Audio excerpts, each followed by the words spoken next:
I was in an internship in India in a textile garment factory. And there I fell deeply in love with the crafts of India, the possibilities of what we can do with textiles. And I was just completely blown away, and I could see how we could create big brands and how we could make mass productions. A lot of it was really fascinating to me, and I totally loved it. Another part which I noticed, this was not, back then we didn't talk about sustainability, certainly not in fashion. But I noticed that there was a lot of things that didn't resonate with my values. Because I'll tell you what, already at that time, I was going to ashrams and meditating. I was already very fascinated with what was going on inside and what is it, this thing in my heart when I meditate and consciousness. I didn't have so many words for it back then, but I was very occupied in a spiritual journey already then. So something was not resonating in this factory. A lot of the men, they had blue legs, and somehow I found out from hearing around that they all died pretty early in the age, and there was a lot of things that didn't seem right.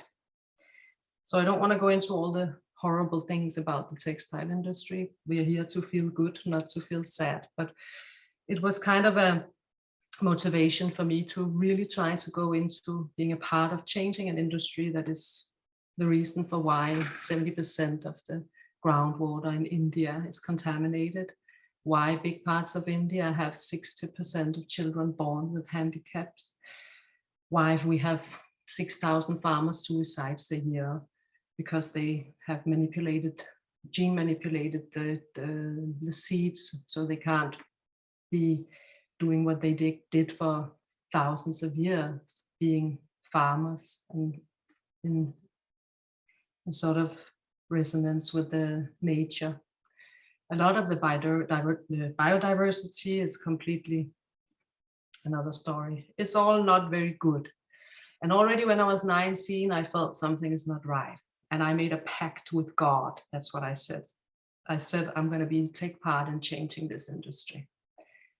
And that felt very well and good. What I didn't know that it was not a very easy thing to do. So later on, I made my own brand, and I did very well with children fashion. I was featured in all the big fashion magazines, all the fancy stories in that world. It was nice, it was fun, but it was also exhausting because I kind of felt that I was always fighting against something outside myself that just seemed so difficult to change. No matter how many organic t-shirts I would make, I mean, someone else would always not make organic clothes. So, and I always was very fascinated with creativity because I'm a designer, because I work very creative in whatever I do. I always have a very artistic and creative approach to how I do things. So, but what I noticed was that I've always been more fascinated with the process of creativity, more than the result, actually. What is it that takes place when we create? And now, later on in my life, I'm 46 now, I'm really starting to discover that everything we experience and live is actually a creation of what we have done or thought or felt in the past. So, how to become conscious creators, because in my experience, it's not really about whether we create our own reality. That I have acknowledged from deep within, and I really have experienced that we do create our own reality. So the question is not really to find out whether we do it or not, for me at least. It is to find out, how do we do it consciously? How do we start creating in a conscious way? And that's why we are gathered here for the next 3 Sundays more in April to explore this topic of how to consciously create our life, and also in a sustainable way. So if I just go into this word sustainability a little bit, if we Google the word sustainability, it comes up with 3 things. It says to sustain something, to last long or forever, something that is in balance, And the last thing it says is to not deplete resources. So to sustain something, to be in balance, and to not deplete resources. Then what is it we have to sustain? And what is it we have to maintain balance in? And what is it that we have to not deplete?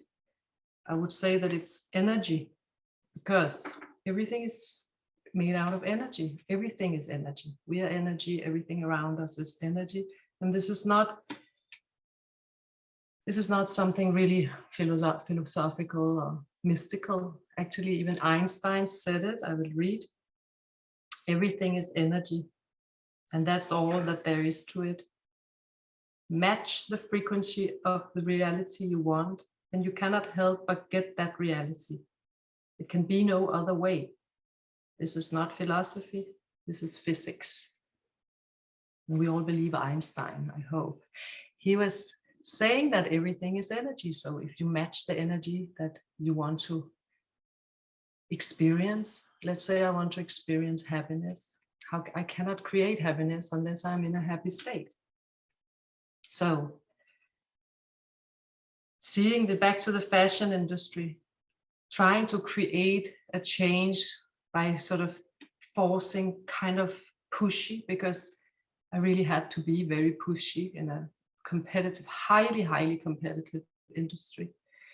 It's very difficult to be in balance, not deplete energy, and to sustain and to be in balance. It was almost impossible for me in that industry. So I kind of felt that it's just not aligned. I want so much to create this sustainability, sustainable world, but I'm pushing myself in a way that's not sustainable. This is my own story. It's not that interesting, but it's interesting because it was a wake-up call for me to realize that if I keep behaving or acting or feeling in a certain way and wanting one result but acting in a different way, the energies are not matching. So it's kind of counterproductive what I'm doing.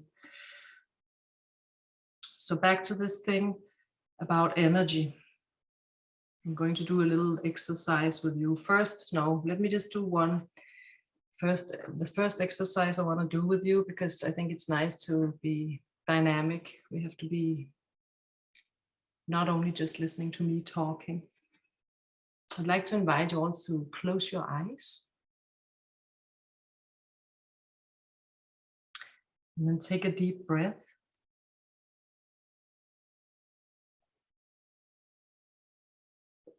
And just feel connected to the chair or sofa that you sit on. And another deep breath. Check in with yourself and feel how you're feeling. And then while you're all having your eyes closed, I'll tell you that in these sessions, when we are going to be together for the next 4 Sundays, there's no right and wrong. I'd like you all to park right and wrong outside on the other side of the door, because it's a laboratory. When we are creative beings, we are in a laboratory. We're going to experiment and explore, and we don't care what is right and wrong. Because really some of the wise men and spiritual teachers that I've been reading about, they all say that there's no right and wrong, only thinking make it so. So that's also what we are going to explore, that we are going to be in a state of allowing whatever percolates to come up, to just observe it and be curious on ourselves. So now when we're all having our eyes closed, I'd like to invite you all to imagine that we are all in the same room. You're sitting in a wonderful room. There's a lot of nice green plants around, and we all feel super happy to be together in this room. Somehow destiny has brought us all together at the exact same time and space. And here we are together. And then I would like you all to imagine that you hold each other's hands and we're in a big circle.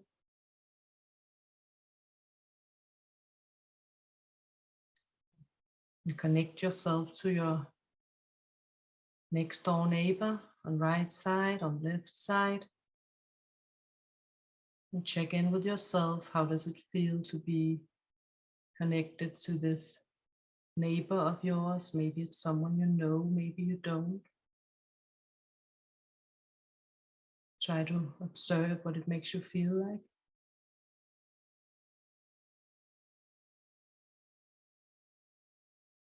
And just sort of hold space for this moment a little bit.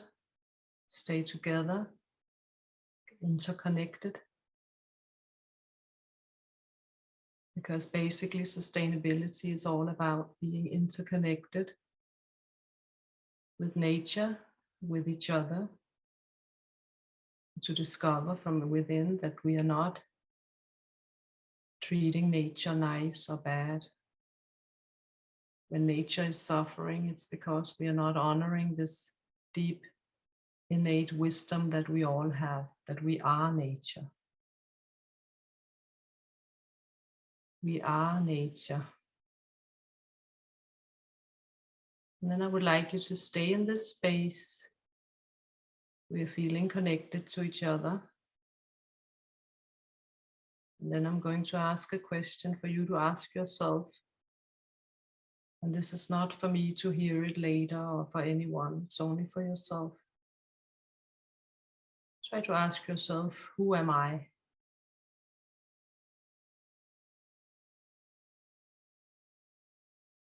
Who am I in this space of interconnectedness with other human beings in nature?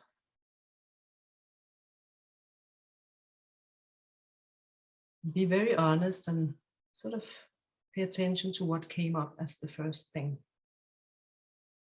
And please, you're very welcome to open your eyes again. If you feel like it, it's also totally fine if you want to stay with your eyes closed. If you have a pen next to you, you could write down a few words, or maybe just remember if a few key words came up. What did you feel when you asked yourself, who am I in this interconnectedness?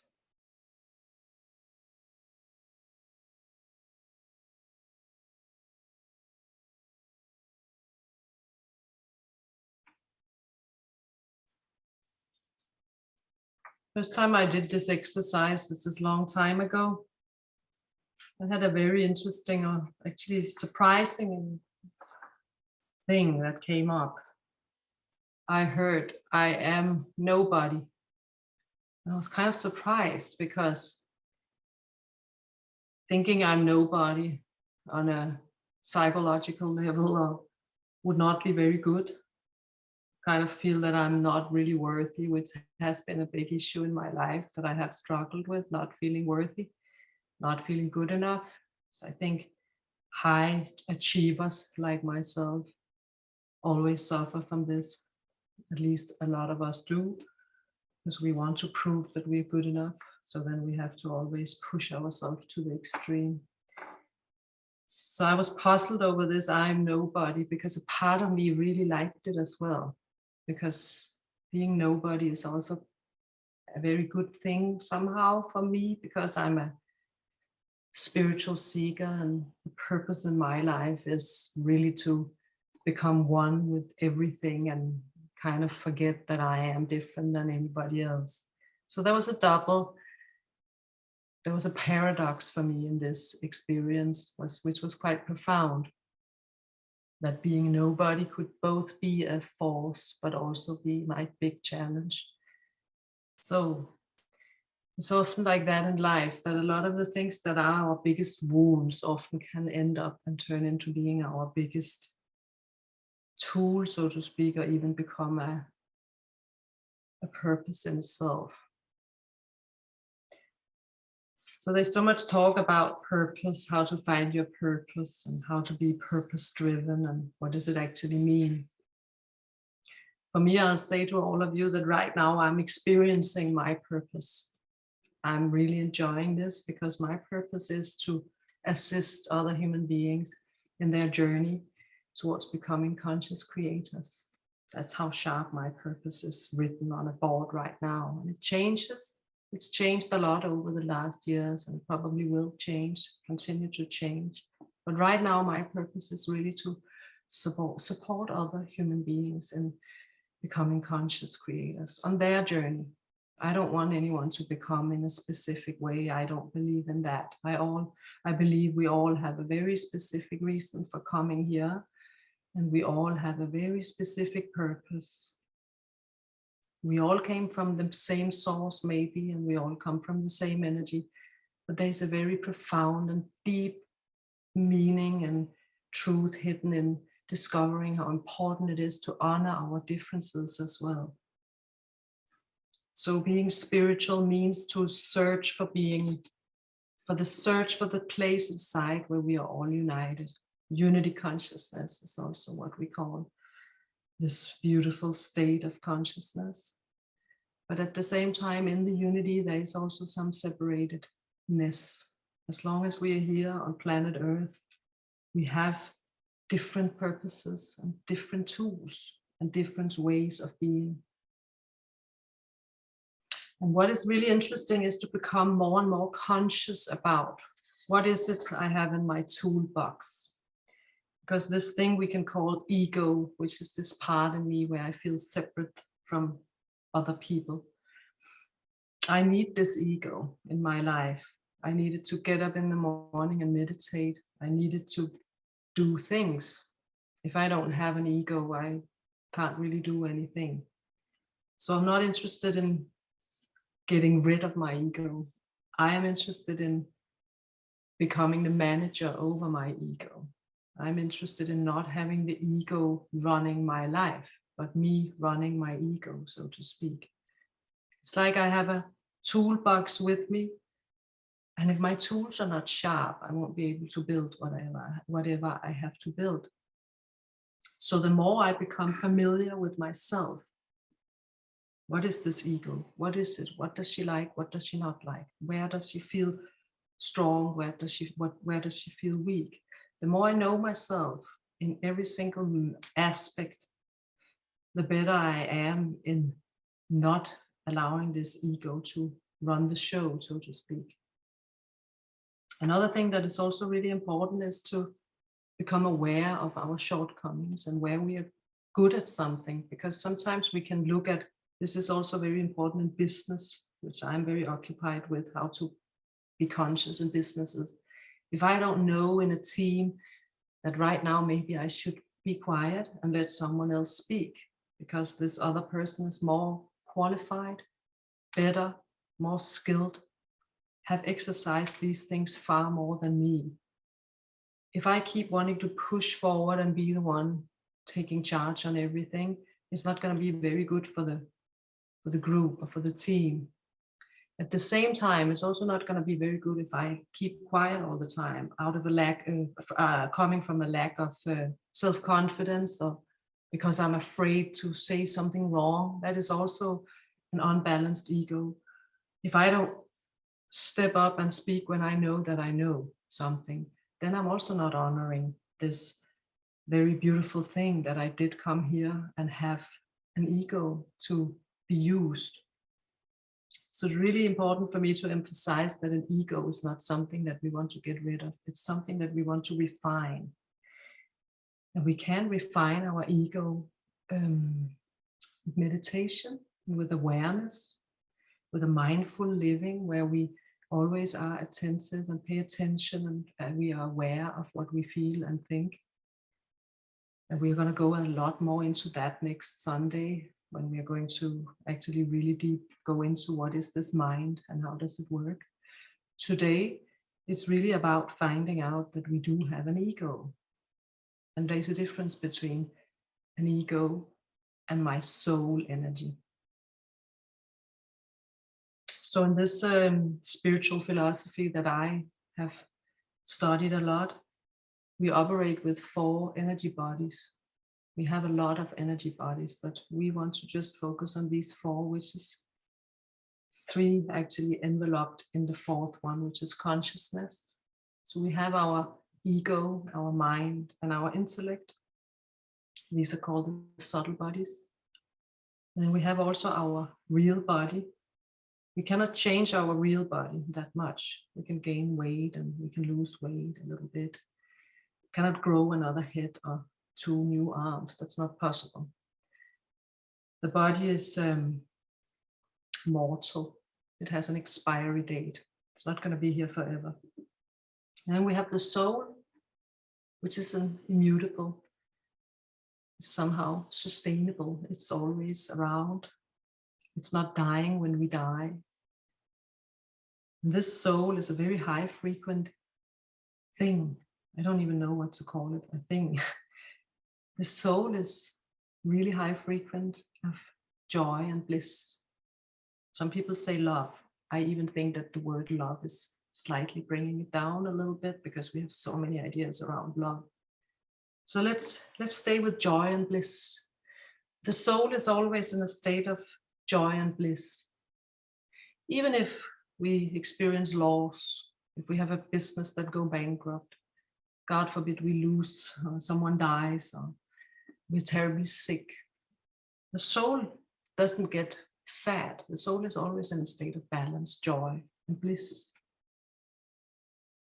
This is difficult sometimes to really believe that, but it's, according to my experience, really the case that when we get in more and more skillful in getting in touch with the soul energy inside, we can actually feel joyful and blissful no matter what we go through in life.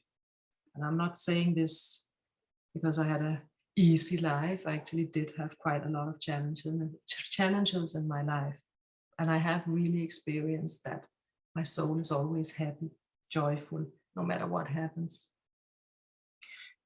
So the more we can create from this joyful state, from soul, the more our actions and creativity can come out from this joyful state where we allow spirit, so to speak, talk through us, the more we will also co-create a compassionate and sustainable world. Because it's sort of a surrender to this higher state of intelligence that can communicate through us. And allowing this to happen means that we become one with nature in a way. Let me just take an image of a tree. If you imagine a tree, beautiful oak tree, in the winter, the tree let go of the leaves, and it takes all its energy, pulls it down into the roots. This is an instinct knowing that the tree has, because it's a circular being, and it's kind of interconnected with nature. It is nature. The tree doesn't start saying, hey, I want to have leaves because I like leaves, and it's trying to push out the leaves during winter. No, it's not doing that. It's very humbly obeying to its nature inside, and it's pulling the energy down in the roots during winter. It waits, it hibernates with all the energy pulled down into the roots. Then comes the spring. It allows the energy to go out in the branches. It allows the energy from the sun to empower this innate ability to let the leaves come out again. It's not trying to do it because it wants to. It's doing it because it has to. So this is a little bit a picture of how I feel that we can honor this inner nature inside by really honoring the fact that we are nature, and then take it a step further to think about in a group, in a community, we human beings, including myself, I'm a very competitive, my ego is very competitive if I don't take care. Then we compare ourselves with each other all the time. And if we take the tree again, the tree doesn't do that. The tree doesn't say, hey, I want to be that beech tree, or I want to be like the grass. I want to be like that rabbit jumping around. No, it kind of knows that it's all connected in this interconnected, sustainable ecosystem. So when we want to create more from soul consciousness, we always need to honor this inner connection to nature. Often by slowing down. This is what I have learned. It's been hard lessons for me because I'm a very impatient person. By slowing down and always asking a few times before doing something, does this really come from within, from the place where I feel that I cannot but let these leaves come out? Or does this come because I want to push them out right now because I feel it's fun or it's nice or it's stimulating? So having this wise man that I was very close to in my past, one of the spiritual teachers, he told me once that the true character lies in the ability, it lies in the 2 seconds where you are able to wait. That's where you find out if your character is really strong. There was a reason, trust me, why he told me this, because I haven't been very good at that. This ability to stop up and just wait a few seconds before acting. Just check in with yourself and feel if it's coming from soul or from ego. So now I can see on the time that we're supposed to start meditating, but I want to do a little exercise first, which will lead us into meditation. That's because I want us to become a little more, I want us to explore the subtle bodies. So please close your eyes again. I invite you to close your eyes. And again, take a few deep breaths.